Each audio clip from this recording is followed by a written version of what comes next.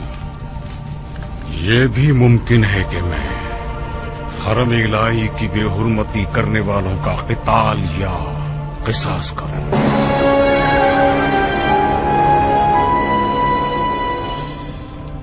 مجھے یقین نہیں آتا کہ یہ حیوان عقل اور تدبر نام کی شے بھی کچھ حد تک رکھتا ہے.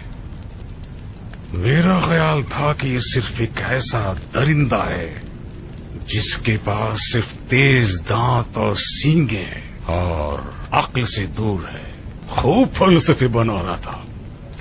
جی ہاں، مگر اس کے اوسان خطا ہو گئے ہیں. بہت ڈر سا گیا ہے. اسے ڈرنا چاہیے، اسے ڈرنا چاہیے مصعب، کیونکہ وہ اس لشکر کا سردار ہے جس کے سپاہیوں کو یہ احساس ہونے لگا ہے کہ ان کے سرداروں نے انہیں ذلت، تباہی اور رسوائی کی راہ پر زبردستی گھسیٹا ہے. اگر بہت زیادہ جنگ کی ضد کرے گا تو بعید نہیں ہے اس کے لشکر والے اس کے سر پر ٹوٹ پڑیں اور اس کے ٹکڑے ٹکڑے کر دیں.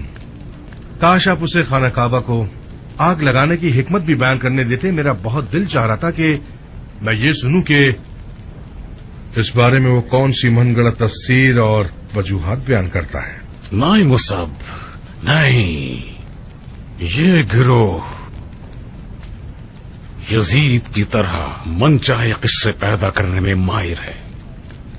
یزید شاعر تھا اور شعراء زیادہ تر شرک آلود طبیعت کے مالک ہیں اور ان کے کہے ہوئے کلام مشرکانہ آیات سے بھرے ہوئے ہیں.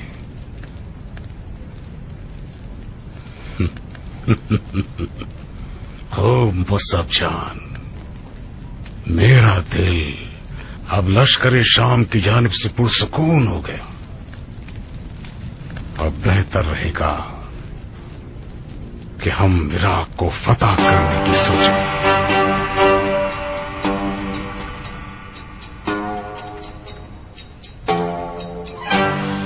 صلح کر لیں؟ کس سے صلح کر لیں؟ ان لوگوں کے ساتھ صلح کر لیں جنہوں نے خدا کے گھر میں آگ لگائی اور خانہ کعبہ کی بے حرمتی کی.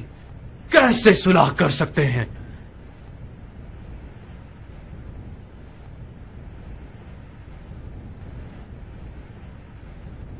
تمام تکلفات اور باتوں کے طول سے گریز کرتے ہوئے توف ہے اس کے باپ کی قبر پر جو آج کے بعد سے مشورہ، مذاکرہ جیسے الفاظ پر عمل کرے.